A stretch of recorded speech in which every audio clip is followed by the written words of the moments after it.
Sometimes the most meaningful friendships come from unexpected places. When a man's heart is big enough to see past what others have thrown away, he might discover something precious. In the harsh 1800s frontier, cowboy Eli Turner watched his neighbor abandon a weak donkey at his gate to die. Most men would have looked the other way, but Eli wasn't most men. He took in the creature, nursed it back to health, and gave it a name: Dusty. What started as simple kindness became something deeper.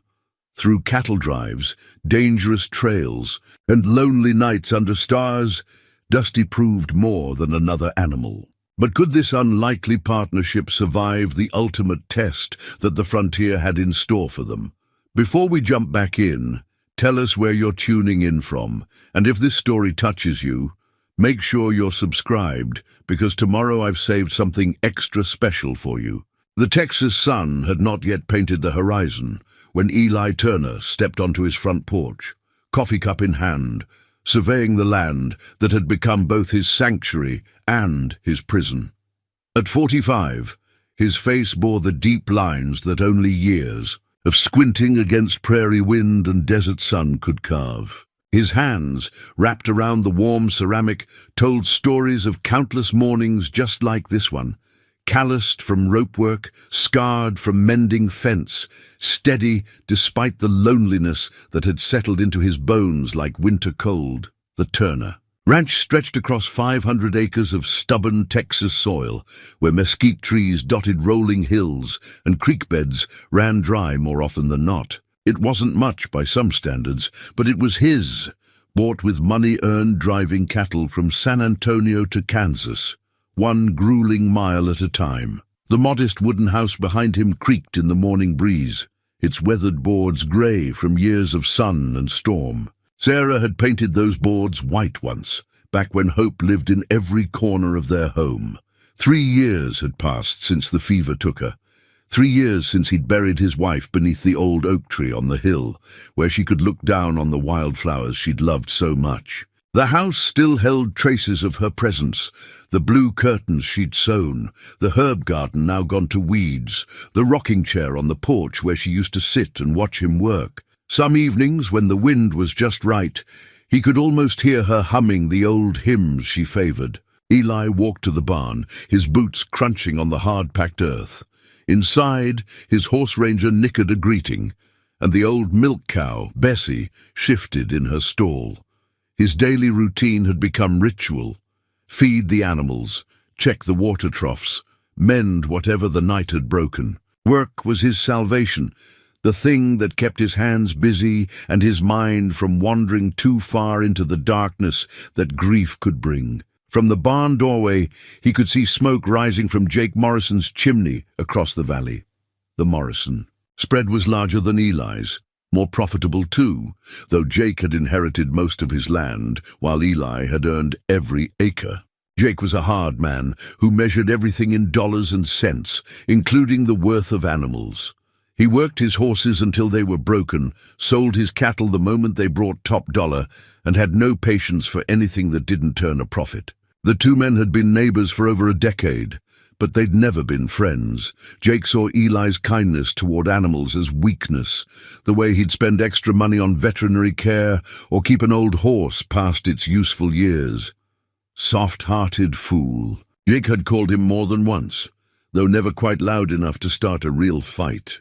Eli retrieved his father's worn leather journal from its place on the workbench, its pages yellowed with age and use. Samuel Turner had been a different kind of cattleman, one who believed that treating animals with respect brought better results than breaking them with force. The journal contained decades of wisdom about animal husbandry, weather patterns, and the subtle arts of reading livestock behavior. More than that, it held life lessons written in his father's careful hand. A man's character shows clearest in how he treats creatures that can't fight back, read one entry dated 20 years before Eli's birth. Kindness ain't weakness, it's strength-controlled.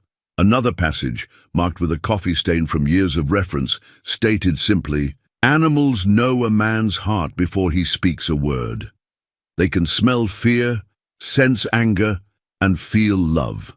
treat them honest, and they'll give you their best.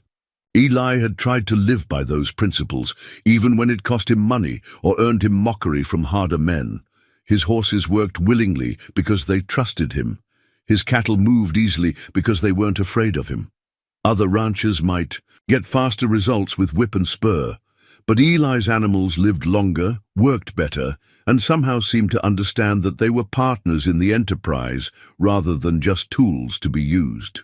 The morning sun climbed higher as Eli went about his chores, feeding grain to the horses and checking the fence line where the creek ran between his property and Jake Morrison's. The barbed wire was solid, but he noticed fresh hoof prints in the mud, unshod prints that didn't belong to any of his animals. He was pondering this when he heard voices carrying across the valley wind. Jake Morrison's voice, rough and impatient, mixed with another man's protests. Eli couldn't make out the words, but the tone was clear enough. Someone was getting a tongue lashing, and from the sound of it, that someone was trying to explain something Jake didn't want to hear. Eli had learned long ago that Jake's business was Jake's business, but something in the quality of the sound made him uneasy. There was desperation in that second voice, the kind that came when a man was backed into a corner with no good choices left. By midday, the voices had stopped, replaced by the normal sounds of ranch work, cattle lowing, horses moving in the corral, the rhythmic sound of an axe splitting wood. Eli was repairing a gate hinge when he noticed the dust cloud rising from the Morrison place. A wagon was moving away from the ranch house, heading toward the main road that led to town. That evening, as Eli sat on his porch watching the sun paint the sky in shades of orange and purple, he opened his father's journal again. The entries weren't just about cattle and horses. They were about life, lived with purpose, about finding meaning in simple work, about the responsibility that came with owning land and caring for the creatures on it. One passage, written during a particularly hard winter, caught his attention. Hardship has a way of showing what a man's truly made of. Some grow bitter, some grow selfish, and some grow wise. The wise ones understand that strength shared multiplies, while strength hoarded diminishes. Eli closed the journal and looked out across his land, where his cattle grazed peacefully in the gathering dusk. Tomorrow would bring the same routine: feed, water, mend, tend. It was a good life, even if it was a lonely one. He had his health, his land, and the satisfaction that came from honest work honestly done. But as he sat there in the growing darkness, listening to the night sounds of the frontier, coyotes calling in the distance, wind rustling through the mesquite, the creak of the old windmill, Eli Turner had no way of knowing that tomorrow would bring a choice that would change everything.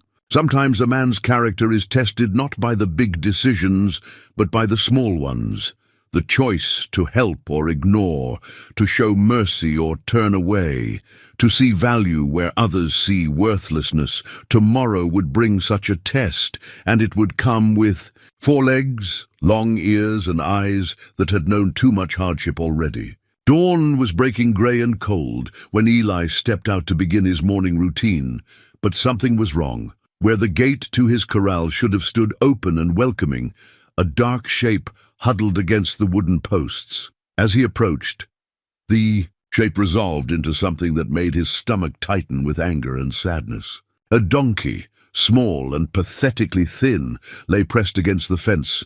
Its ribs showed through matted brown and grey fur, and its breathing came in shallow, laboured gasps. The animal's head lifted weakly at Eli's footsteps, revealing eyes that held the dull resignation of a creature that had given up hope.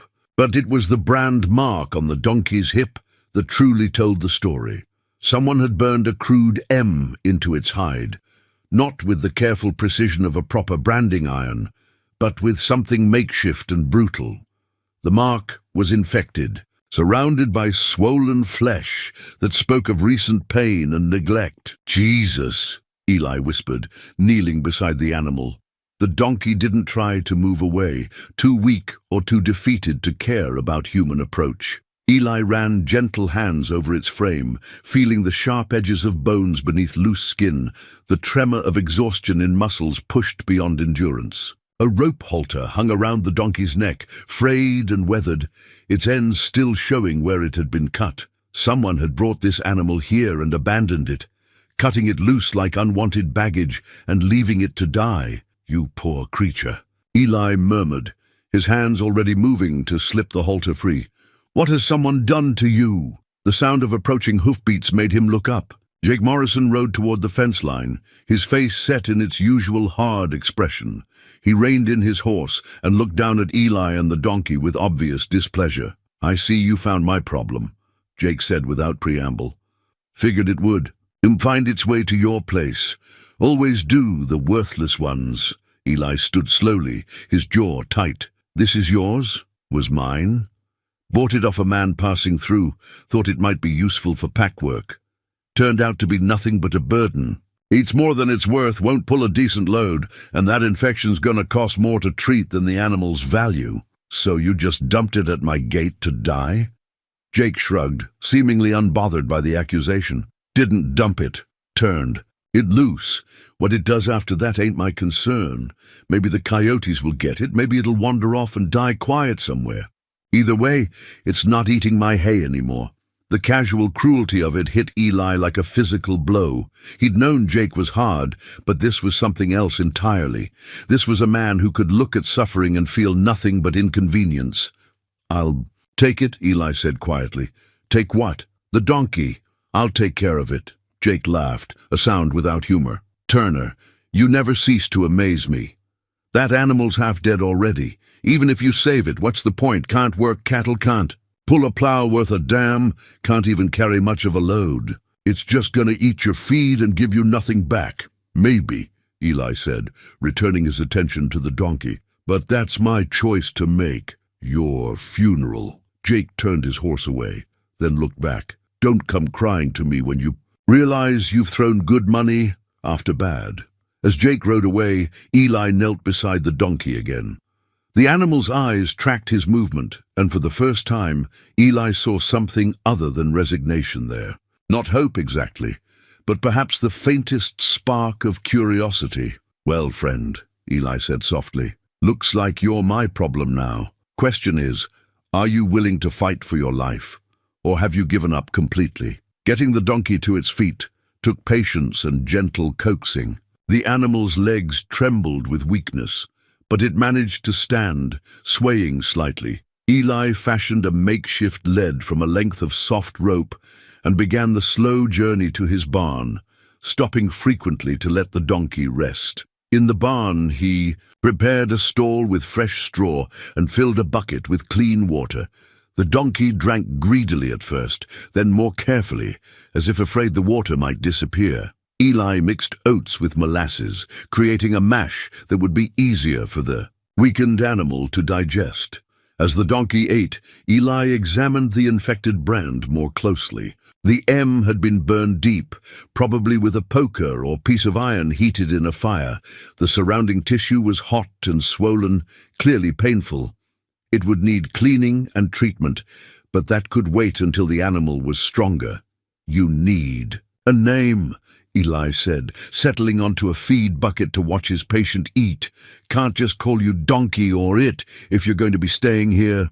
The animal's coat was a mixture of brown and gray, dusty from travel and neglect. When it lifted its head to look at him, dust motes danced in the shaft of sunlight streaming through the barn door. "Dusty," Eli said, and the donkey's ears pricked forward at the sound.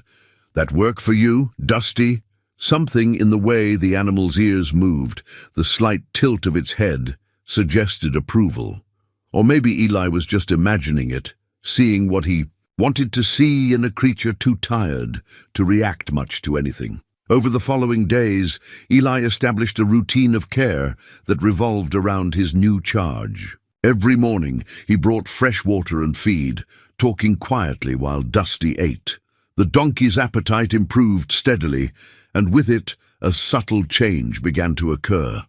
The dull resignation in its eyes gave way to alert interest. Its head came up when Eli entered the barn, ears forward with what looked like recognition. The infected brand required daily cleaning with warm salt water. Dusty stood patiently for these treatments, as if understanding that the pain was necessary for healing. Slowly the swelling went down, the heat dissipated, and healthy tissue began to form over the cruel mark. By the end of the first week, Dusty was strong enough to venture into the corral for short periods. The donkey moved carefully at first, as if testing whether this good fortune was real or just another temporary kindness before abandonment. But Eli was always there, bringing food and water, checking the healing wound, speaking in the same calm, reassuring voice. It was during one of these corral visits that Eli first heard Dusty bray. The sound started low and uncertain, as if the donkey wasn't sure it remembered how to make noise. But as Eli approached with the evening feed, Dusty lifted its head and let out a long musical call that seemed to say both hello and thank you. Well now, Eli said, grinning despite himself. Sounds like you're feeling better. The transformation was gradual but unmistakable. Where there had been a broken, defeated animal left to die, there was now a creature with bright, intelligent eyes and a growing sense of confidence. Dusty began to follow Eli around the corral, not begging for food, but simply seeming to enjoy the companionship. One evening, as Eli sat on a fence rail watching Dusty graze in the corral, he reflected on the past week.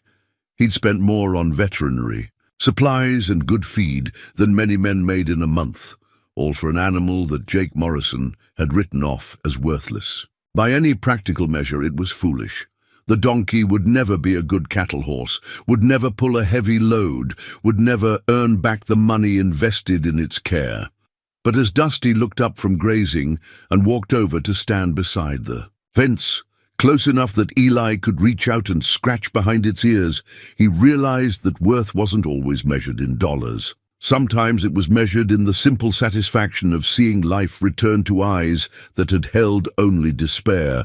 You. Know what, Dusty? Eli said quietly, continuing to scratch the donkey's ears. I think you and I are going to get along just fine. 2 weeks into Dusty's recovery, Eli was beginning to understand that he'd underestimated his new companion. The donkey possessed an intelligence that showed itself in small ways. The careful attention it paid when Eli worked around the barn, the way it learned to untie simple knots with its teeth, the uncanny ability to sense Eli's mood and respond accordingly. It started with simple things. When Eli carried tools to repair a section of fence, Dusty would follow, then stand quietly holding the hammer or pliers in its mouth while Eli wrestled with wire and posts. The donkey seemed to understand that certain tasks required stillness, and others needed movement, adapting its behavior without being asked. You're smarter than half the cowboys I've known, Eli told Dusty one morning, as the donkey carefully held a coil of rope while Eli mended a gate latch. And more reliable than most of them, too. The bond growing between them reminded Eli of something Sarah used to say about animals. She'd had a gift with creatures, could gentle a skittish horse or coax a frightened cat out from under the porch with nothing but patience and soft words. Animals know things we've forgotten, she'd told him once. They remember that kindness is its own reward. He found Sarah's blue ribbon one evening, while looking for spare leather in their old trunk. The ribbon was faded now, but he remembered the day she'd won it at the county fair for her apple pie. She'd been so proud, not of the winning, but of the recognition that her work brought joy to others.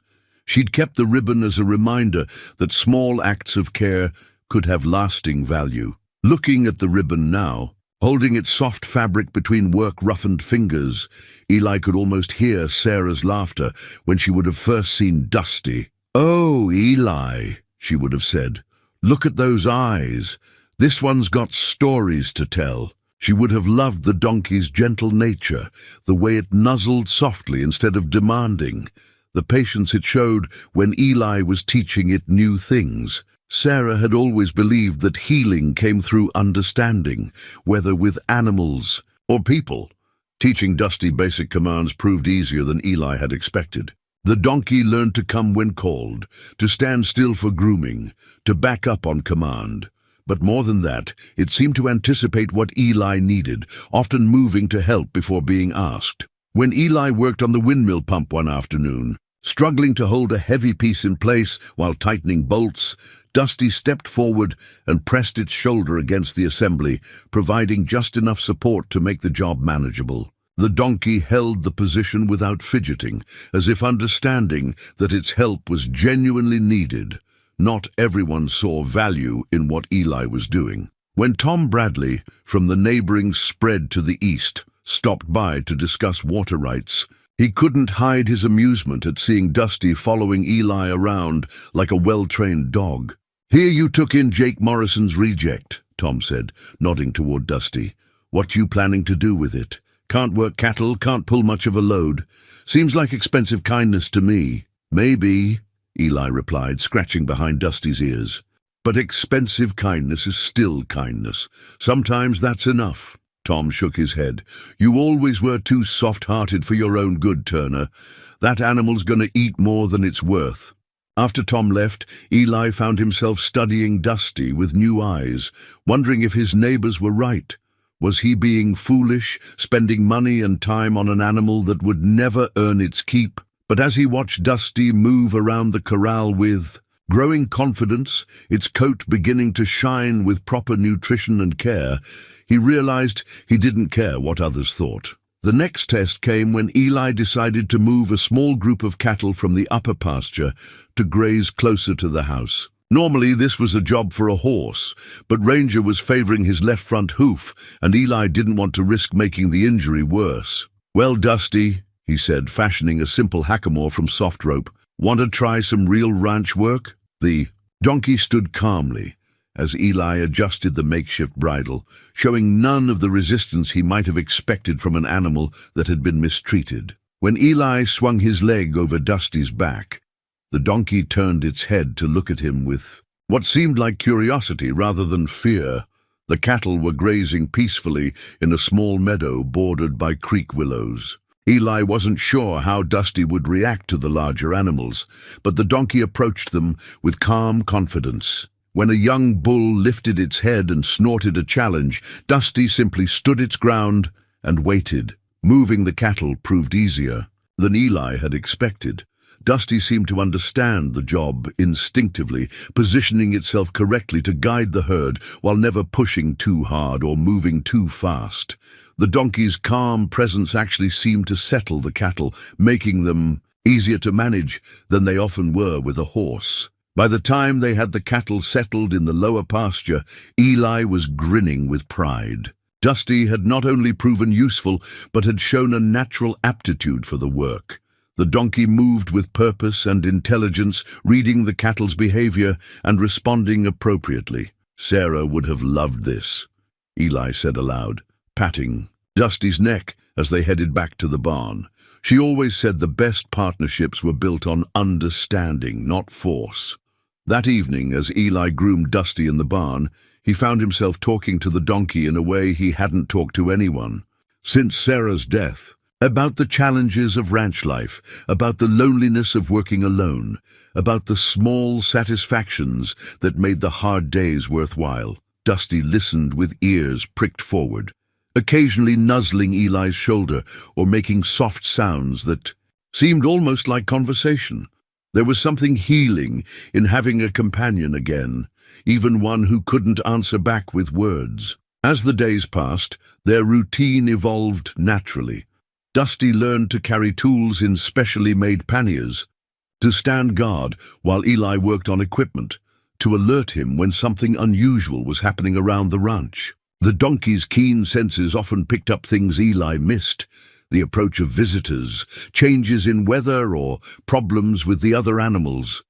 What surprised Eli most was how Dusty's presence began to fill the silence that had surrounded him since Sarah's death, not with noise, but with companionship, with the simple presence of another living being who seemed genuinely glad to see him each morning, made the daily routines feel less like burdens and more like shared purpose. One afternoon, while watching Dusty help move feed sacks by carrying the smaller ones in its teeth, Eli realized something had changed in himself as well. For the first time in 3 years, he was looking forward to tomorrow instead of just enduring today. The faded blue ribbon was tucked safely in his shirt pocket, a reminder that small acts of care could indeed have lasting value. Sarah had been right about many things, but perhaps most right about this. Sometimes the most important rewards weren't the ones you could measure in dollars and cents. The morning Eli discovered Dusty had independently gathered the scattered cattle was the morning he truly understood what kind of partner had wandered into his life. He'd awakened to find his small herd neatly grouped in the home pasture, when the night before they'd been spread across the upper meadow. Dusty stood among them like a proud shepherd, ears alert and eyes bright with what looked remarkably like satisfaction. "How did you know to do that?" Eli asked, scratching the donkey's favorite spot behind its left ear. Dusty leaned into the touch, making soft sounds that Eli had come to recognize as contentment. Word of Dusty's unusual abilities began to spread among the ranching community, though reactions varied. Some, like Tom Bradley, remained skeptical. Others, particularly the older ranchers who'd seen enough unusual partnerships to keep open minds, showed cautious interest. Pete Hawkins, whose spread adjoined Eli's to the north, stopped by one afternoon specifically to see the donkey everyone was talking about. "Heard you got that Morrison reject doing actual work," Pete said, settling his considerable bulk on Eli's porch rail. "Tom Bradley says you're wasting time and money, but Tom's always been quick to judge." Eli called Dusty over, and the donkey approached with calm confidence, allowing Pete to examine its condition and bearing. What Pete saw was a well-fed, alert animal with intelligent eyes and a willing disposition, a far cry from the half-dead creature Jake Morrison had abandoned. "I'll be damned," Pete said, running expert hands over Dusty's frame. "This animal's in fine condition. Good muscle tone, bright eyes, calm temperament. How long you been working with it?" "About a month now," Eli replied. "Mostly just letting it find its own way to be useful." Smart approach. Force never did work with the intelligent ones. Pete straightened, nodding approvingly. "Mind if I see how it handles cattle?" The demonstration that followed surprised even Eli. Dusty worked the small group of cattle with remarkable intuition, never pushing too hard, but always applying pressure in exactly the right place to guide the herd where they needed to go. The donkey seemed to read the cattle's mood and intentions, anticipating their movements and responding accordingly. "That's some of the finest stock work I've seen from any animal," Pete admitted grudgingly, "horse or otherwise. You might have something special here, Turner." The validation from an experienced rancher meant more to Eli than he'd expected. He'd grown fond of Dusty for personal reasons, but knowing the donkey was genuinely useful, not just a burden carried out of misguided kindness, filled him with quiet pride. That evening, as Eli worked in his shop by lamplight, he found himself carving. His hands moved almost without conscious direction, shaping a piece of oak into something that had been forming in his mind for days. When he finished, he held a small feeding bucket, perfectly sized for Dusty and carved with simple but elegant lines. The bucket represented something more than mere function. It was a statement of commitment, a promise that Dusty's place on the ranch was permanent. No more makeshift arrangements or borrowed equipment. This bucket would be Dusty's own, marked with the donkey's name carved carefully into the smooth wood. When Eli presented the bucket the next morning, Dusty examined it carefully, sniffing the fresh wood and testing its weight by lifting it gently in strong teeth. The donkey seemed to understand the significance of the gift, standing still while Eli ran his hands over the carved letters. "There," Eli said quietly. "Now you're officially part of the Turner Ranch." A few days later, an unexpected visitor arrived, in the form of Father Miguel Santos, a traveling preacher who served the scattered communities along the frontier. Father Santos was a small, weathered man with kind eyes and hands that spoke of hard work despite his religious calling. "I heard in town about your unusual partnership," Father Santos said, accepting the cup of coffee Eli offered. "The Lord works in mysterious ways, does he not?" As they talked, Dusty wandered over to investigate the newcomer. Instead of showing the wariness many animals displayed around strangers, the donkey approached with calm curiosity, allowing Father Santos to stroke its neck. "This animal has found peace," the priest observed. "There is healing here, not just in the body, but in the spirit. You have done good work, my friend." "Just gave it food and shelter," Eli said, uncomfortable with praise. "No," Father Santos shook his head. "You gave it dignity. You saw value where others saw only burden. That is a rare gift." He paused, watching Dusty move among Eli's cattle. With easy confidence, "Sometimes God sends us exactly what we need, though it may not look like what we expected." As summer advanced, talk began among the local ranchers about the annual cattle drive to market.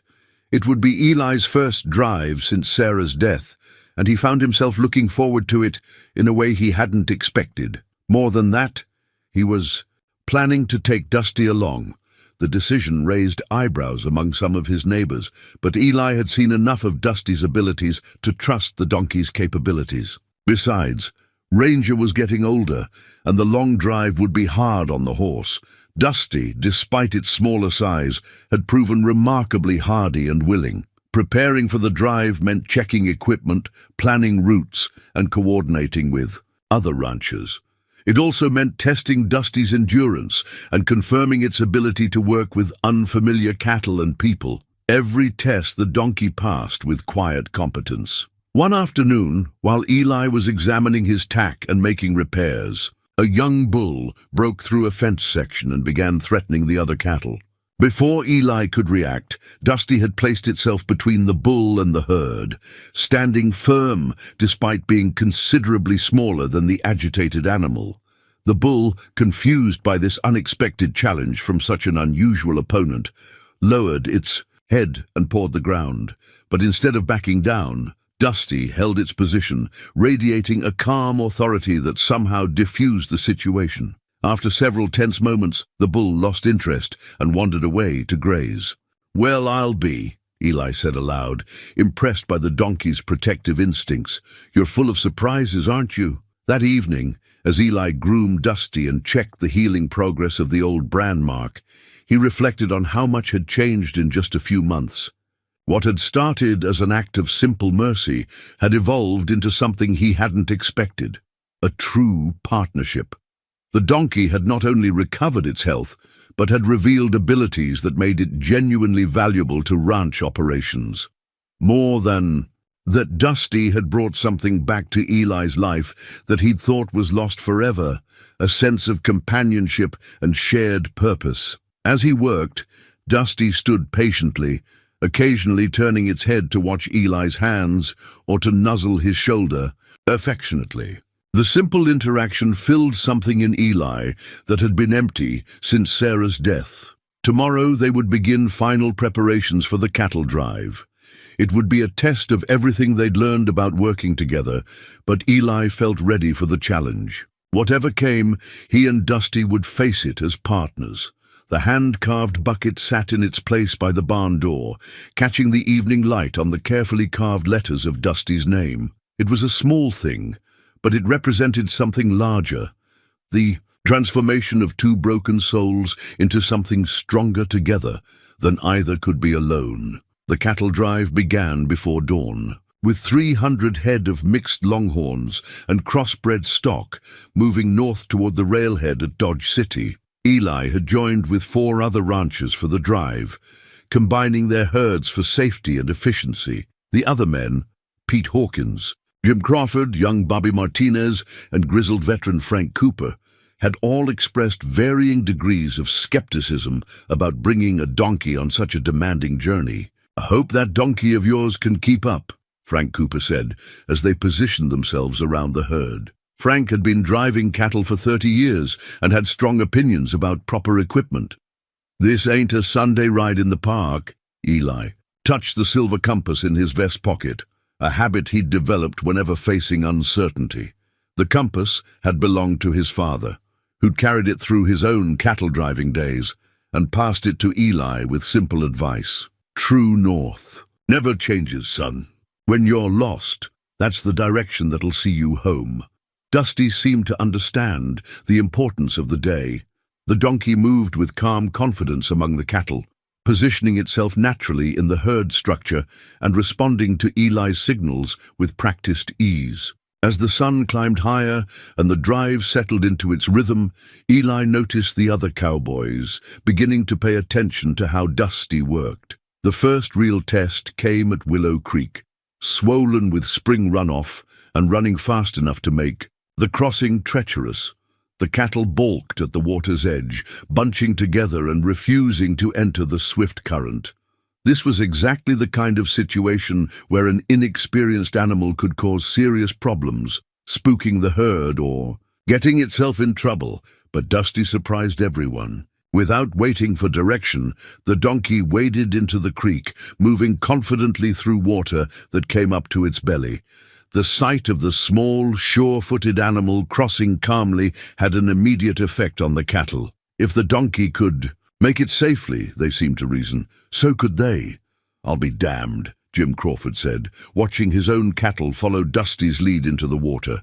"That little donkey's got more sense than half my horses." By the time the entire herd was safely across, even Frank Cooper was nodding approvingly. "Might be there's more to that animal than meets the eye," he admitted grudgingly. The trail presented constant challenges, rocky terrain that tested every animal's endurance, steep grades that required careful pacing, and always the need to keep 300 independently minded cattle moving in the same direction. Dusty proved invaluable in ways Eli hadn't anticipated. When a group of young steers decided to explore a side canyon instead of staying with the herd, Dusty darted after them with remarkable agility. The donkey's sure-footedness on rough ground allowed it to navigate terrain that would have been treacherous for a horse, cutting off the wandering cattle and turning them back toward the main group. "That donkey moves like a mountain goat," Bobby Martinez observed admiringly. "Never seen anything quite like it." The evenings on the trail revealed another side of Dusty's nature. As the cowboys gathered around the campfire for supper, the donkey would position itself at the edge of the firelight, alert and watchful. Unlike horses, which often dozed standing, Dusty remained clearly awake and attentive throughout the night. "It's like having an extra sentry," Pete Hawkins noted one evening as they sat around the fire drinking coffee and sharing stories. "That donkey's got ears like a rabbit and eyes like a hawk." Frank Cooper, warming to the topic after initial skepticism, added, "Worked with mules that were good night guards, but never seen anything quite like this. It's like the animal understands the job without being taught." As they talked, Dusty moved quietly around the perimeter of their camp, checking on the horses, investigating sounds in the darkness, and generally maintaining a vigilant presence that allowed the men to rest easier. Eli found himself consulting his father's compass less frequently as the days passed, guided instead by his growing trust in Dusty's instincts. The third night out, that trust was put to the ultimate test. Eli was on first watch when Dusty suddenly raised its head, ears pricked forward toward the western darkness. The donkey's body language was tense, but not panicked, the stance of an animal that had detected something requiring attention. "What is it, Dusty?" Eli whispered, reaching for his rifle while following the donkey's gaze. Minutes passed before Eli heard what Dusty had already detected: the distant sound of wolves calling to each other. The pack was still far away, but moving closer, likely drawn by the scent of the cattle. Eli woke Frank Cooper, whose experience with predators was extensive. "Wolves," Eli said quietly.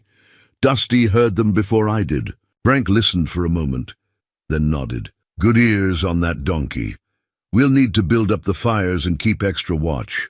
Wolves don't usually bother a herd this size, but you never know." Throughout the night, Dusty remained alert and mobile, moving from one side of the camp to the other, always positioning itself between any suspicious sounds and the main group. The wolves never came close enough to threaten the cattle, but their howling continued intermittently until dawn. "That donkey probably saved us a stampede," Frank said the next morning, looking at Dusty with new respect. "Cattle get spooked by wolves, and a 300-head stampede in the dark ain't something any of us wants to see." As the drive continued, Eli found himself relying more and more on Dusty's judgment. When the donkey showed reluctance to cross a particular stretch of ground, Eli learned to investigate before proceeding. More than once, this caution revealed hidden dangers: prairie dog holes that could break a horse's leg, soft ground that might bog down cattle, or terrain that was less stable than it appeared. The evenings became a time for deeper connection between man and animal. While the other cowboys tended their horses or played cards, Eli would sit with Dusty, sometimes talking quietly about the day's challenges, sometimes simply sharing comfortable silence under the vast prairie sky. "You know, Dusty," Eli said one evening as they watched the sunset paint the western horizon in shades of gold and purple, "I used to think a man was meant to stand alone, especially after losing someone important. But maybe that's not true. Maybe the strongest thing you can do is let someone else share the load." Dusty turned to look at him with those intelligent brown eyes, and for a moment Eli felt like the donkey truly understood. Not the words, perhaps, but the sentiment behind them. The compass in Eli's pocket caught the firelight as he shifted position. True north never changed, his father had said, but Eli was beginning to understand that finding your way home wasn't just about direction. Sometimes it was about finding the right companion for the journey. The cattle drive had been their greatest success, earning Eli enough to make improvements to his ranch and secure his position through the coming winter. More importantly, it had proven to the entire community that his partnership with Dusty was more than sentimentality. It was practical wisdom. The other ranchers now spoke of the donkey with genuine respect, and several had asked Eli's advice about working with difficult animals, but their return to familiar territory brought news that cast a shadow over their triumph. Sheriff Tom Willis rode out to Eli's ranch 3 days after their homecoming, his face grim with the kind of worry that came with serious trouble. "We got problems, Eli," the sheriff said, accepting the cup of coffee offered but not drinking it. "Word's come down from Dodge City about a gang operating in this territory. They call themselves the Barton Gang, led by a man named Silas Barton. They've hit 3 ranches in the past month, stealing cattle, horses, anything valuable they can move quick." Eli studied the torn wanted poster the sheriff handed him. The paper was weathered from travel and handling, but the faces were clear. Enough. Silas Barton looked like a man who'd never known kindness, with cold eyes and a mouth set in permanent cruelty. The reward offered was substantial: $500 for Barton, $200 each for his known associates. "How many?" "In the gang?" Eli asked, studying the faces on the poster. "At least 6, maybe more. They hit fast and hard, usually at night when families are asleep, take what they want and disappear before anyone can organize pursuit." Sheriff Willis finally took a sip of his coffee, his hands not quite steady. "I'm warning all the ranchers in the valley. They seem to favor isolated spreads, places where they can work without witnesses." As the sheriff spoke, Dusty wandered over from the corral, ears forward with interest. The donkey had developed an uncanny ability to sense when conversations were serious, often positioning itself where it could observe both Eli and any visitors. "That's some animal you got there," Sheriff Willis noted. "Heard in town how it performed on the drive. Might be you'll need that kind of help if these outlaws come calling." After the sheriff left, Eli tacked the wanted poster to the inside of his barn door, where he'd see it daily. The faces stared back at him with the kind of hardness that spoke of lives spent taking from others. But it was more than their appearance that troubled him. It was the timing of their operations and the methodical way they seemed to choose their targets. Over the following weeks, subtle signs of unrest began to appear in the valley. Cattle would be found in unusual groupings, as if someone had been moving them during the night. Strange horse tracks appeared near water sources and fence lines. Most disturbing were the reports from other ranchers of things going missing. Small items at first, tools or tack that might have been misplaced, but then more valuable things that couldn't be explained away. Dusty's behavior began to change in ways that made Eli pay closer attention. The donkey's already keen senses seemed to sharpen further, its head coming up at sounds too distant for human ears, its eyes tracking movement in areas where Eli saw nothing unusual. Where before Dusty had been alert and watchful, now it seemed almost hyper-vigilant. One morning, Eli found Dusty standing at the fence line, staring intently toward the Morrison place. The donkey's body language was tense, ears pricked forward, nostrils flared as if catching scents that carried information. When Eli followed Dusty's gaze, he could see nothing unusual, but the donkey's concern was unmistakable.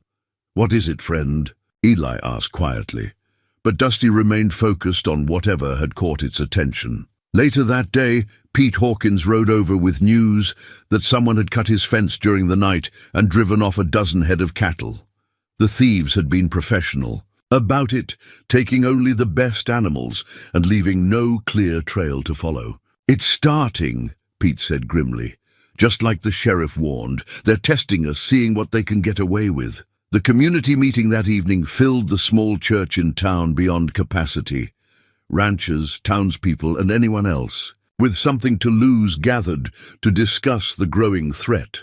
The conversation was heated but productive, with plans made for increased patrols, better communication between spreads, and mutual assistance agreements.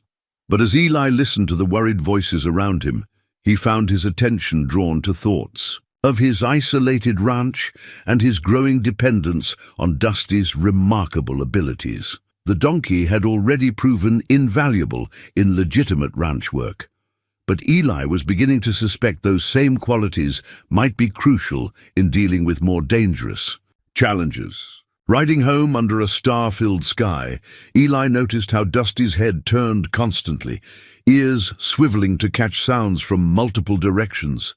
The donkey was reading the night in ways that Eli's human senses couldn't match, processing information. "That might mean the difference between safety and danger. You know something's coming, don't you?"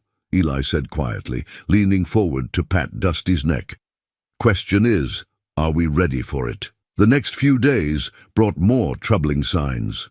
Frank Gooper's horses were spooked one night by something that left them nervous and jumpy for hours afterward. Jim Crawford found evidence that someone had been watching his house from the woods, with bent grass and cigarette butts marking a hidden vantage point. Most unsettling was the change in Jake Morrison's behavior. The normally abrasive man had become almost reclusive, barely acknowledging his neighbors when they met on the road. When Eli tried to warn him about the increased security measures being taken by other ranchers, Jake's response was curt and dismissive. "I can take care of my own problems," Jake had said, but his eyes held a nervousness that didn't match his confident words. One evening, as Eli was finishing his daily chores, Dusty suddenly raised its head and let out a sharp, warning bray. The "E" sound cut through the evening air like an alarm, urgent and unmistakable. Eli grabbed his rifle and moved quickly toward the fence line where Dusty stood rigid with attention. In the gathering dusk, he could see riders moving along the distant ridge, at least 3 men on horseback silhouetted against the darkening sky. They were too far away to identify, but their position suggested they were observing rather than simply passing through. When the riders realized they'd been spotted, they disappeared quickly into the brush. "Good eyes, Dusty," Eli murmured, keeping his rifle ready as he scanned the darkening landscape. "Good ears, too." That night, Eli slept fitfully, waking periodically to check on Dusty, who remained alert throughout the dark hours. The donkey's vigilance was reassuring, but also ominous, clear evidence that danger was closer than anyone wanted to admit. The torn "wanted" poster seemed to stare at him from the barn wall, its weathered edges a reminder that some storms couldn't be avoided.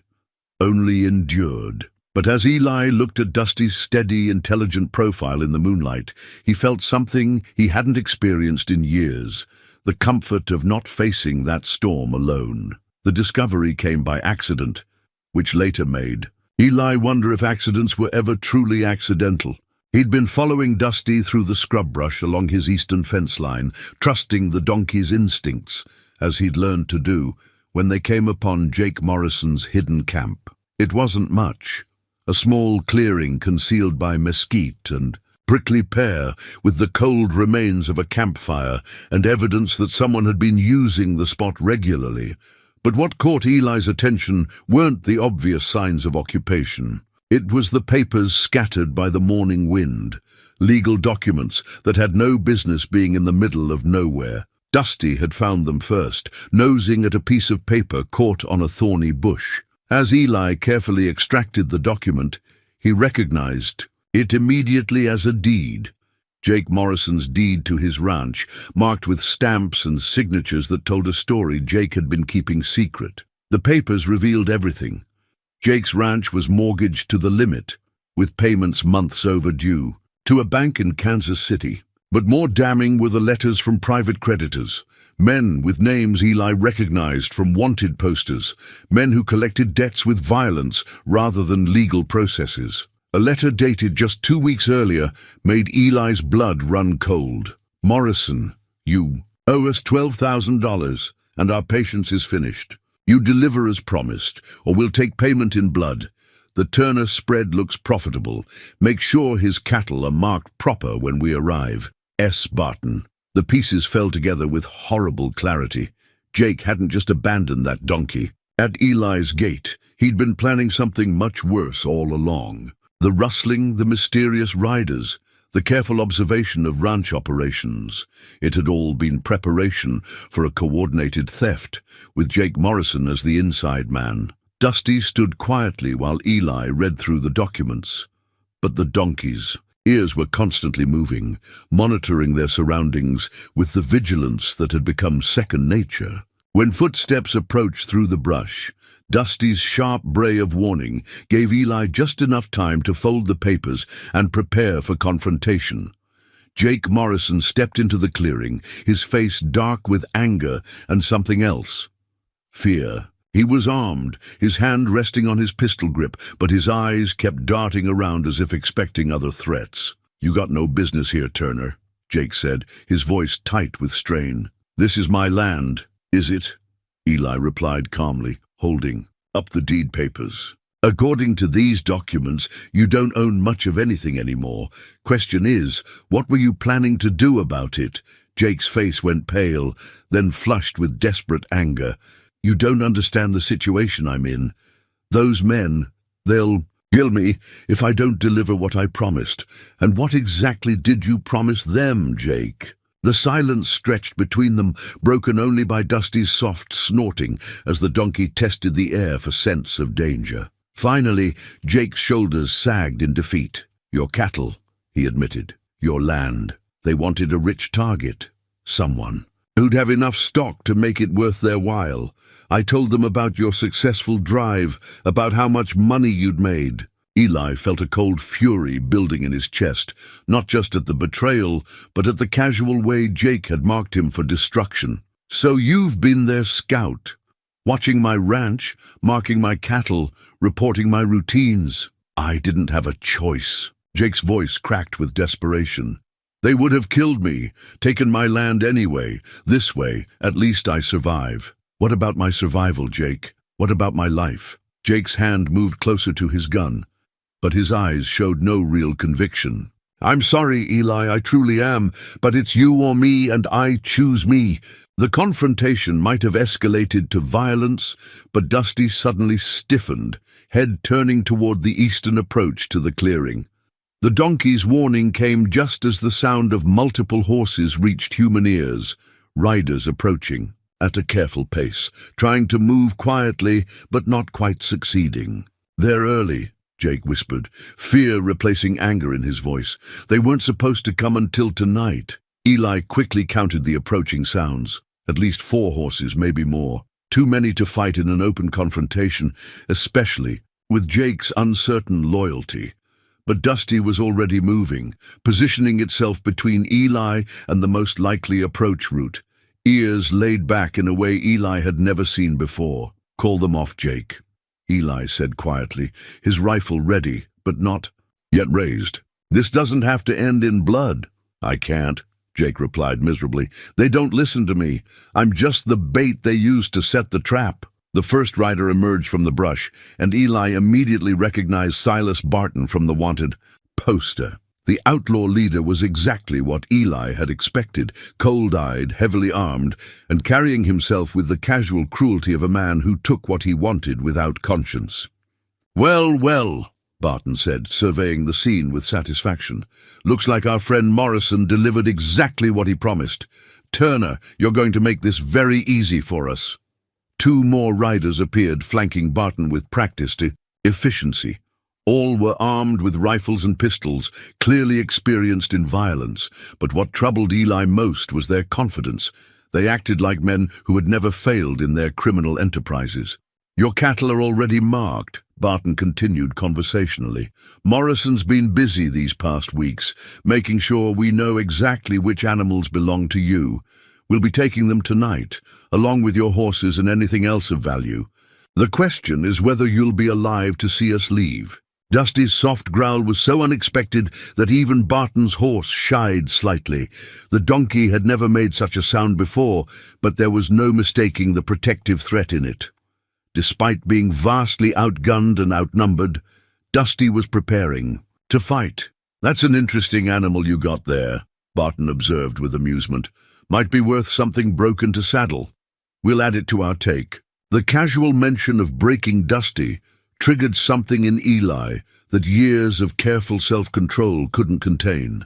This wasn't just about theft anymore. It was about everything that mattered to him, everything he'd built and protected and learned to love again. "The donkey's not for sale," Eli said quietly, but his voice carried a finality that made even Barton pay closer attention. "Everything's for sale, Turner. Question is whether the price gets paid in money or blood." Jake Morrison stood frozen between the two forces, his face showing the realization that he'd made a bargain with devils who had no intention of keeping their word. The papers in Eli's pocket felt heavy with the weight of betrayal, but they also represented something else, evidence of Jake's desperation and the organized nature of the threat. As the standoff continued, with more riders still approaching through the brush, Eli found himself thinking not about the odds against them, but about the journey that had brought him to this moment. A year ago, he'd been a lonely widower, going through the motions of living. The act of saving one abandoned donkey had changed everything, giving him purpose, companionship, and now something worth fighting for. Dusty stood beside him like a small, determined guardian, ready to face impossible odds rather than abandon his partner. The sight filled Eli with a fierce pride and a calm certainty about what came next. "Jake," Eli said without taking his eyes off Barton, "you still got a choice.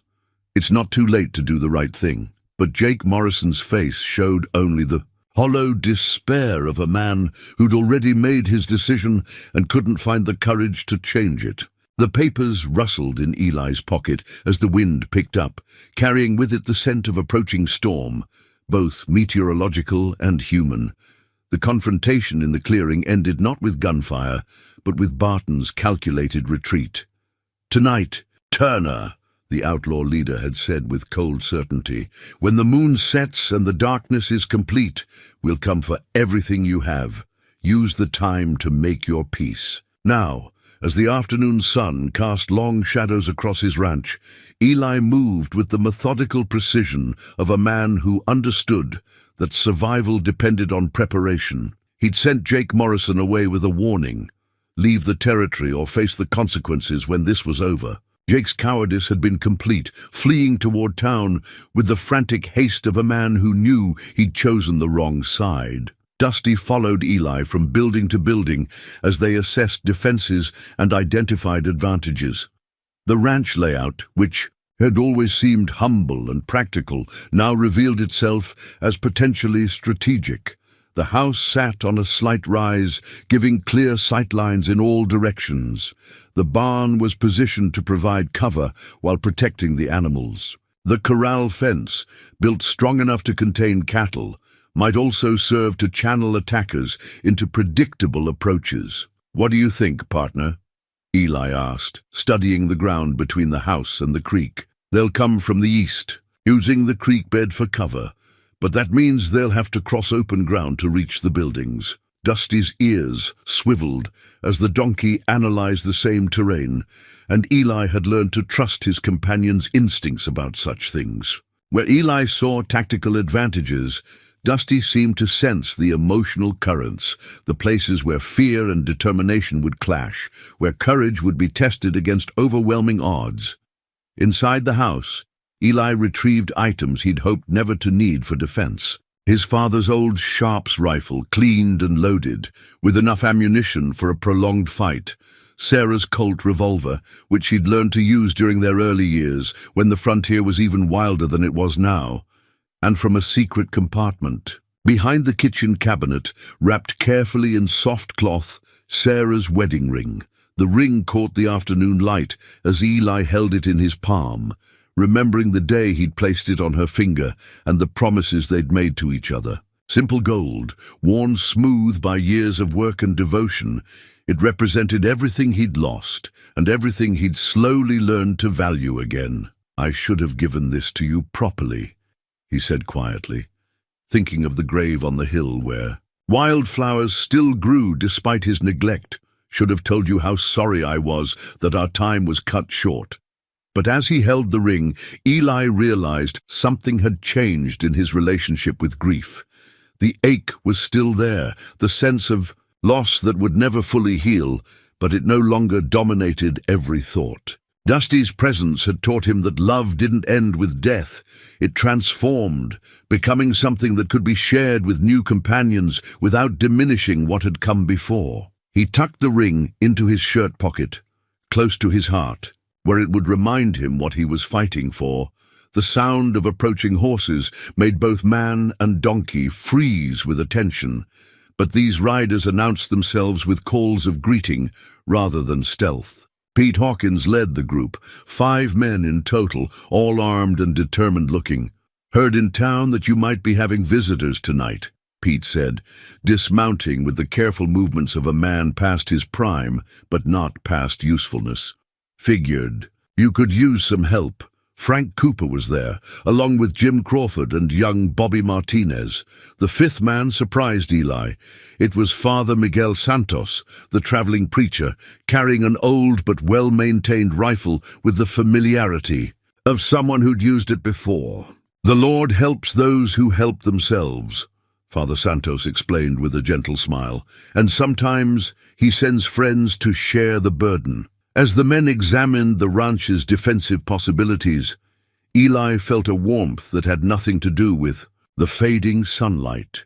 These men had families and responsibilities of their own, but they'd chosen to risk themselves for a neighbor in need. The frontier could be harsh and unforgiving, but it also bred a kind of loyalty that city folks might never understand. "They'll come in force," Frank said, studying the approaches with experienced eyes. "Probably 6 or 8 men, all armed and used to taking what they want, but they're not used to organized resistance. Most of their targets have been isolated families or single ranchers."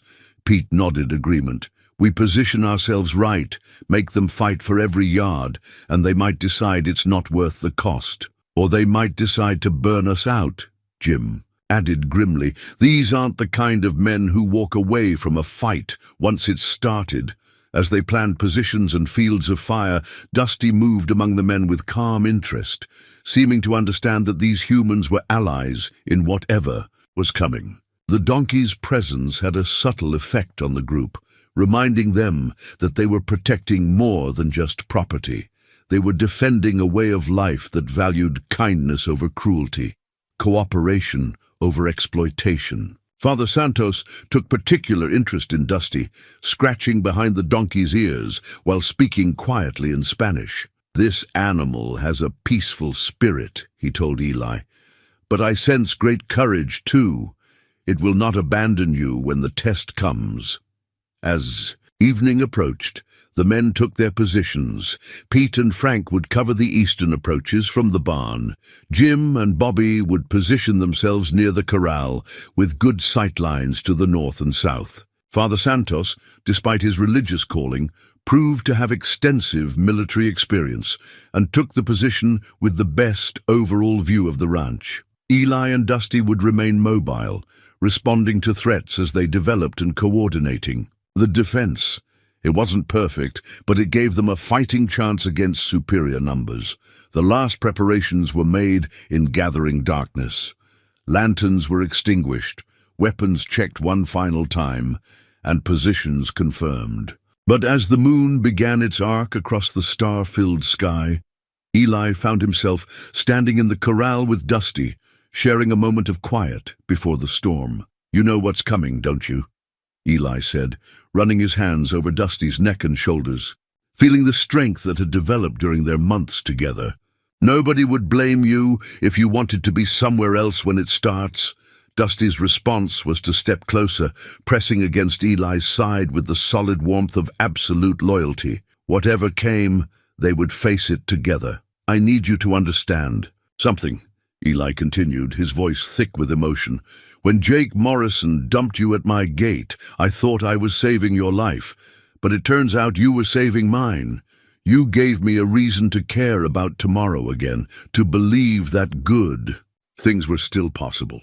The donkey's dark eyes reflected starlight as it watched Eli's face, and once again the man felt that uncanny sense of being truly understood by his four-legged companion. "If we don't make it through tonight," Eli said, placing both hands on Dusty's face, "I want you to know that these months have been the best I've had since Sarah died. You brought something back to life in me that I thought was gone forever." A soft sound from the eastern darkness made both man and donkey turn their attention toward the approaching threat. It was beginning. Pete's voice came soft but clear across the ranch yard. "Riders coming. At least 6, maybe more. They're trying to move quiet, but they're not as good at it as they think." Eli checked his weapons one final time, making sure everything was ready. The Sharps rifle was loaded and additional. Ammunition was within easy reach. Sarah's Colt sat comfortable in its holster, cleaned and loaded, as she'd taught him years ago. Most importantly, his father's silver compass was secure in his pocket, ready to guide him through whatever darkness lay ahead. "You ready, Dusty?" he whispered to his companion. The donkey's soft snort and forward-pricked ears were answer enough. Whatever Silas Barton and his gang had planned, they were about to discover that some things were worth fighting for, and some partnerships were stronger than fear. The wedding ring pressed against Eli's chest with each heartbeat, a reminder of love that endured beyond death and transformed into new forms of devotion. Tonight would test everything he'd learned about loyalty, courage, and the bonds that could form between the most unlikely partners. In the distance, the sound of horses moving through brush grew closer. The final test was about to begin. They came not in the deepest darkness as expected, but in the grey hour before dawn, when shadows played tricks on tired eyes and the mind struggled between sleep and wakefulness. Barton was cleverer than Eli had anticipated, choosing the time when defenders would be least alert, most vulnerable to the confusion that could turn a battle. But Dusty was ready. The modified bell collar around the donkey's neck, a device Eli had crafted during their long evenings together, gave the softest chime as Dusty raised its head toward the eastern approach. Not loud enough to alert the attackers, but clear enough to wake Eli from his doze against the corral post. The collar had been born from necessity and understanding. Eli had noticed how Dusty's exceptional hearing often detected threats long before human senses could register them.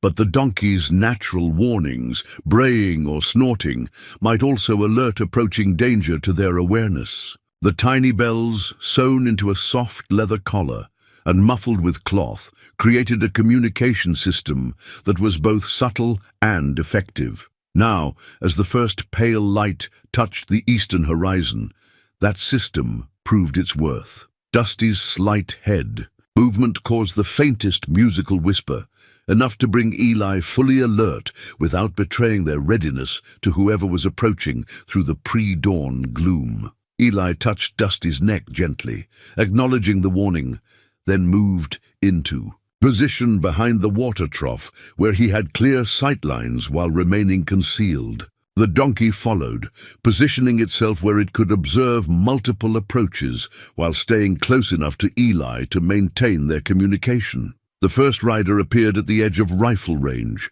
a dark silhouette against the lighter sky. Silas Barton sat his horse with the casual confidence of a man who'd never met serious resistance, studying the ranch buildings with the calculating eye of a predator assessing prey. "Turner," Barton's voice carried clearly across the still morning. I know you're awake in there. Might as well come out and make this easy on everyone."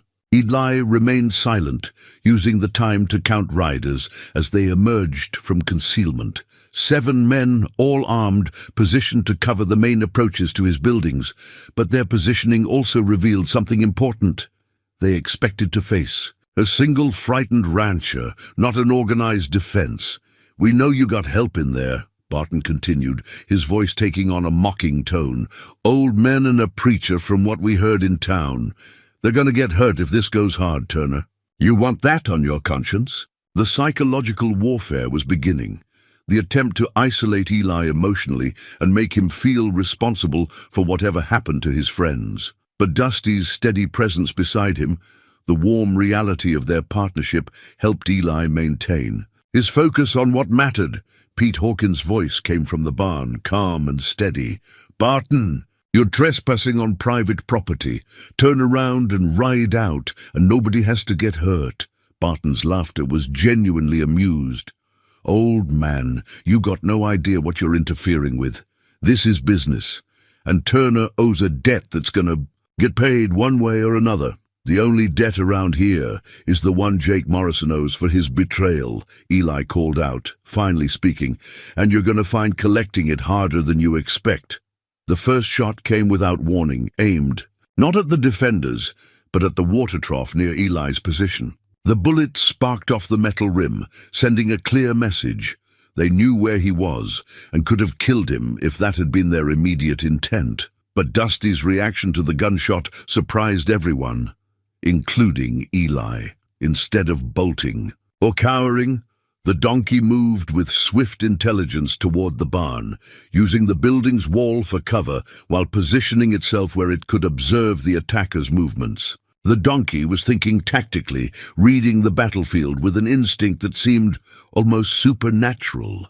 "That's some animal you got there, Turner," Barton called out, having observed Dusty's maneuver. "Shame it's gonna die with the rest of you." The second phase of the attack began with coordinated movement. 3 riders started a flanking maneuver around the south side of the ranch, while 2 others dismounted and began working their way forward on foot, using fence posts and scattered equipment for cover. But Dusty was tracking all of their movements, the bell collar giving soft warnings that allowed Eli to relay positions to his friends without exposing himself or shouting over the distances involved. A gentle touch to the collar, and Eli could indicate direction and urgency to the donkey, who would then position itself to give the clearest view of developing threats. Frank Cooper's rifle spoke from the barn, dropping one of the flanking riders from his saddle. The man didn't get up, and his horse bolted toward the creek with empty stirrups flapping. "That's for thinking we're easy targets," Frank called out. Grimly, the return fire was immediate and concentrated, bullets splintering wood and raising dust around the barn. But the attackers were firing blind, wasting ammunition on targets they couldn't clearly see, while the defenders had carefully prepared positions and clear fields of fire. Dusty's next warning came as the donkey moved to the corner of the corral. Ears focused toward the western approach. The bell collar chimed softly, indicating movement where none of the defenders had expected it. 2 more riders were trying to circle around completely, planning to attack from behind.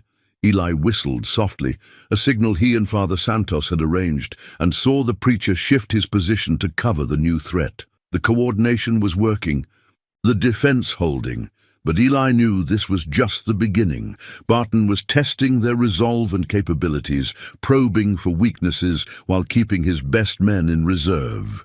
The real assault would come when he thought he understood what he was facing. What Barton didn't understand was that he wasn't just fighting 6 men and their weapons.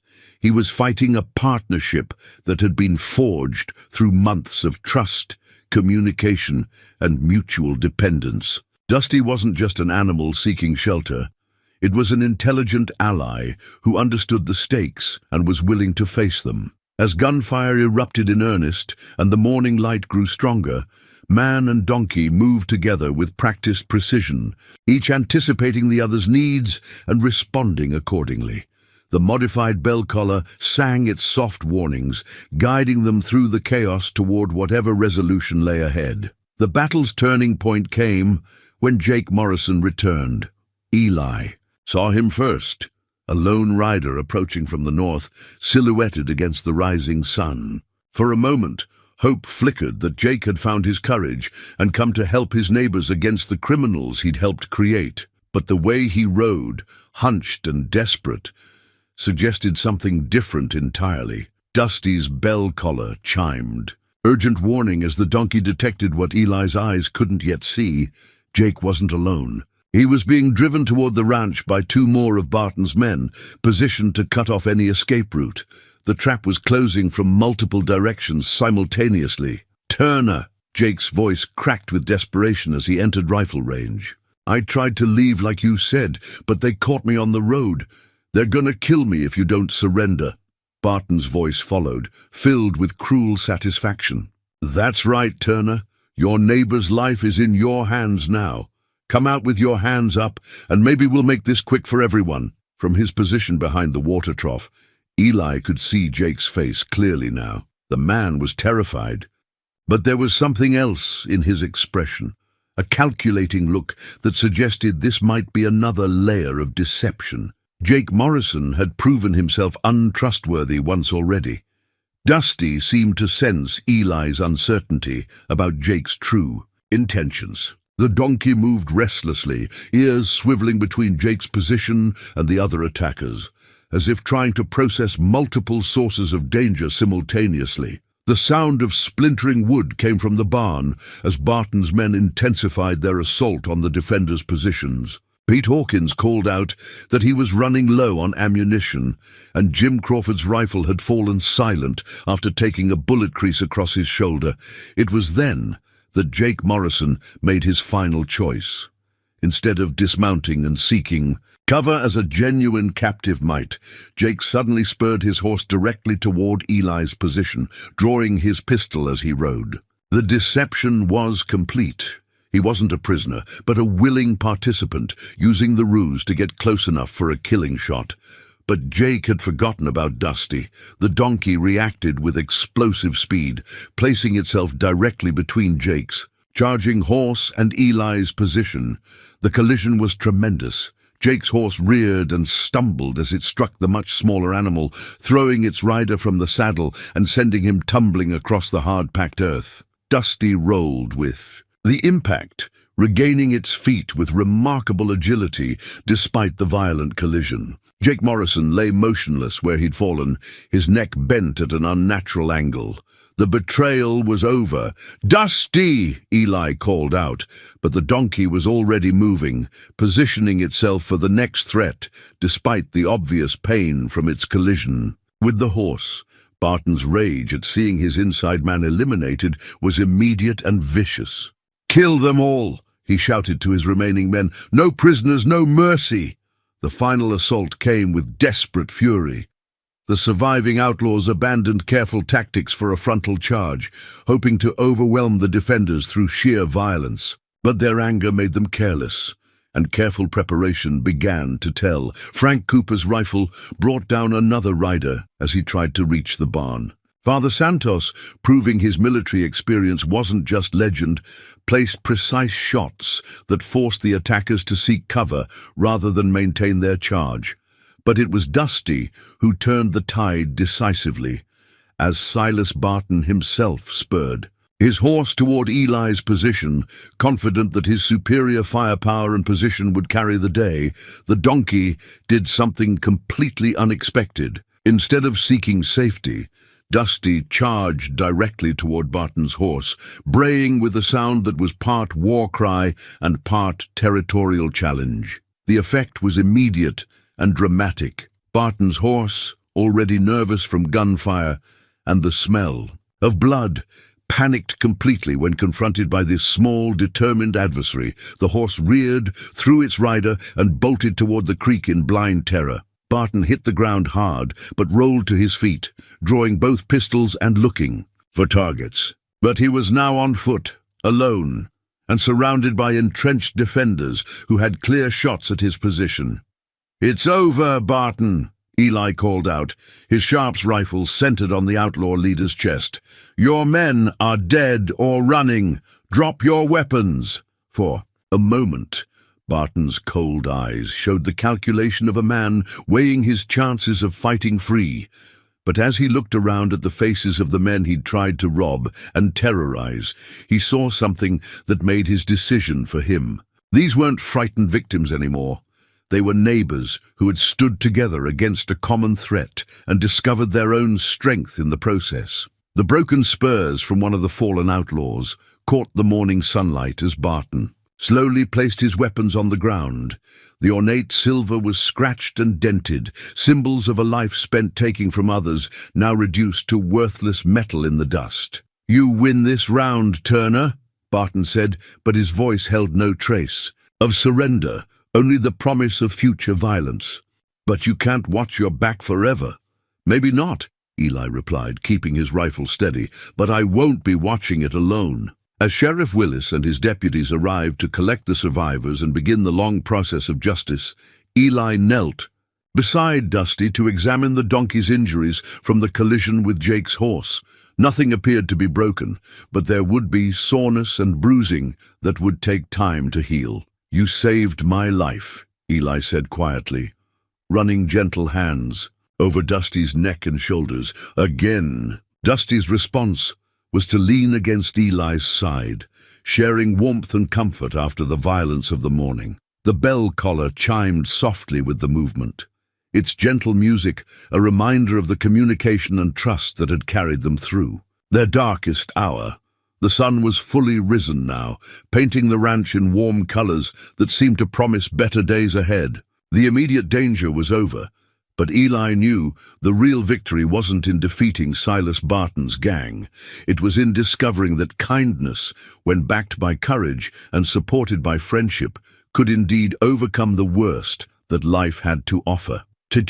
Broken spurs in the dust would rust and be forgotten, but the bond between man and donkey had been tested in fire and proven unbreakable. 3 months after the morning that changed everything, Eli Turner stood on his front porch with his coffee cup, watching Dusty move among the cattle with the easy confidence of an animal that had found its true calling. The donkey's injuries from the confrontation had healed completely, leaving only the faintest scars to mark the day they'd faced down Silas Barton's gang together. The community's response to their victory had been overwhelming.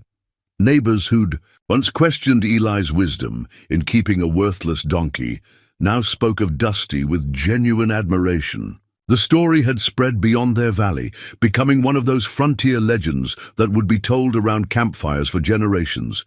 The tale of a man and his donkey who proved that courage came in all sizes. But for Eli, the real transformation wasn't in how others saw them.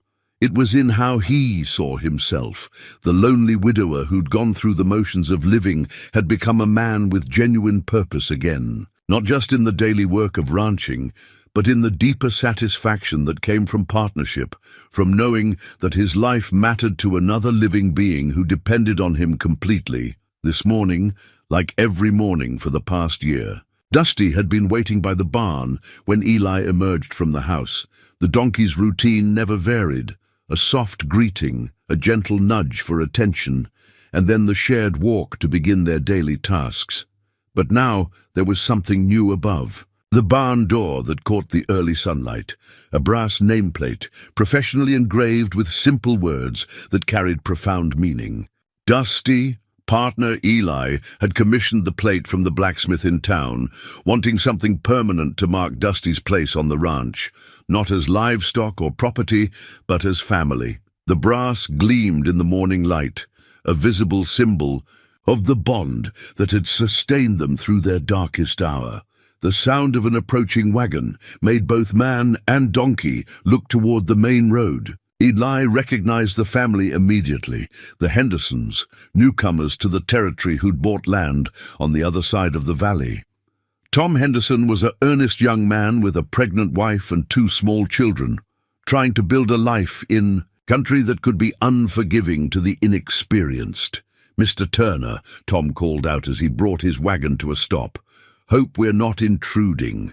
We wanted to thank you again for the help with our well, and Mary has something for you." Mary Henderson, despite being heavy with child, climbed down from the wagon with careful dignity and approached Dusty with obvious delight. "This is the famous donkey we've heard so much about," she said, offering Dusty a carrot from her apron pocket. "The children have been asking to meet him for weeks." As the Henderson children clustered around Dusty with squeals of joy, Eli found himself remembering another conversation from weeks past. Tom Henderson had come to him for advice about dealing with a sick calf, admitting that he'd been inspired by the story of how Eli had saved Dusty to take in the animal rather than putting it down. "Figured if kindness worked for you, might work." "For us too," Tom had said. The calf had recovered and was now thriving, teaching the Henderson family the same lesson Eli had learned. That compassion, even when it seemed impractical, often proved to be the most practical choice of all. "We brought you something," Mary said, producing a small wooden sign painted with careful letters. "Henderson Ranch, where every creature matters." She smiled shyly. "Tom made it, but the saying comes from our children. They said that's what they learned from your story about Dusty." The gift touched Eli more deeply than he'd expected. To know that his simple act of mercy had influenced an entire family to approach their animals with greater kindness felt like a legacy he could be proud of. As the Hendersons prepared to leave, their youngest daughter, a serious 4-year-old, named Emma, approached Eli with the directness that only children possessed. "Mr. Turner," she said, "Daddy says you were sad before Dusty came, but now you're happy. Is that true?" Eli knelt down to meet her eyes, considering the question with the gravity it deserved. "Yes, Emma, that's true. Sometimes when we lose someone we love very much, it takes a long time to feel happy again. But Dusty helped me remember that love doesn't end. It just finds new ways to grow." After the family left, Eli and Dusty resumed their morning routine, but the conversation with little Emma had stirred memories that demanded attention. He walked to the oak tree on the hill where Sarah rested, Dusty following with the patient understanding that had become natural between them. The wildflowers Sarah had loved were blooming again, tended now not from duty, but from genuine care. Eli knelt beside the simple headstone, brushing away leaves and straightening the fresh bouquet he'd placed there the day before. "I brought someone I wanted you to meet," he said quietly, his hand resting on Dusty's neck. "This is Dusty. I think you would have loved each other." The donkey stood quietly as Eli spoke, seeming to understand the solemnity of the moment. When Eli finished sharing the story of their partnership, Dusty moved closer to the headstone, lowering its head as if paying respects to the woman whose love had shaped the man they now shared their life with. As they walked back down the hill, toward the ranch buildings, Eli felt the weight of Sarah's wedding ring in his pocket, not the crushing weight of unresolved grief, but the gentle warmth of love transformed. He'd been carrying it since the night of the confrontation, and now he knew what to do with it. That evening, as they sat together on the porch watching the sunset paint the sky in brilliant colors, Eli took out the ring and examined its simple golden circle in the fading light. Then, with careful deliberation, he threaded it onto Dusty's collar beside the small brass nameplate he'd added there. "There," he said quietly. Now you're carrying a piece of everyone who matters to this ranch." Dusty turned to look at him with those intelligent brown eyes that had first captured his attention more than a year ago, when a dying donkey had been abandoned at his gate by a man who saw no value in broken things. The transformation was complete. Where there had once been a lonely widower going through the motions of living, there was now a man who understood that healing came through connection, that strength multiplied when shared, and that the most profound partnerships often began with simple acts of mercy. The brass nameplate above the barn door caught the last rays of sunlight, its engraved words glowing like a promise. Dusty, partner, not just in work, but in life. Not just for now, but forever. As darkness fell over the Turner Ranch, man and donkey sat together in comfortable silence, surrounded by the peace that comes from knowing exactly where you belong and who you belong with. Sometimes the most meaningful friendships came from the most unexpected places, and sometimes saving someone else's life was the best way to save your own. The frontier was still harsh, still unforgiving, but it no longer seemed empty. Not when you had a true partner to share both the burdens and the joys of whatever tomorrow might bring.